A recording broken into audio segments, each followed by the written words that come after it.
Algérie et France, encore une fois, lorsque la diplomatie s'active entre deux puissances de la Méditerranée, la discussion dépasse les relations bilatérales pour toucher des dossiers sensibles. Le Sahel, le Sahara occidental et les tensions au Moyen-Orient, un échange qui pourrait influencer les équilibres régionaux, voici les détails. Un appel téléphonique, mais avec des enjeux qui dépassent largement une simple conversation diplomatique. Le 15 mars, le ministre algérien des Affaires étrangères, Ahmed Attaf, a reçu un appel de son homologue français, Jean-Noël Barrot, ministre de l'Europe et des Affaires étrangères.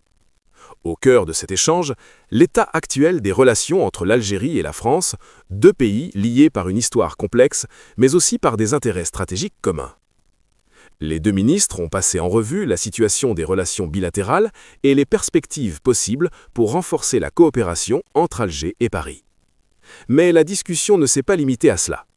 Les deux responsables ont également échangé leur point de vue sur la situation dans la région du Sahel, une zone marquée par des défis sécuritaires majeurs et des équilibres géopolitiques fragiles. Autre dossier sensible abordé, l'évolution du processus de règlement de la question du Sahara occidental. Et bien sûr, impossible d'ignorer les développements alarmants au Moyen-Orient. Les deux ministres ont évoqué les conséquences graves de ces tensions, aussi bien sur le plan régional qu'international.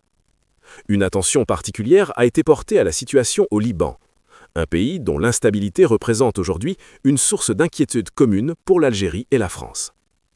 Dans un monde marqué par des crises multiples, ce dialogue diplomatique montre une chose.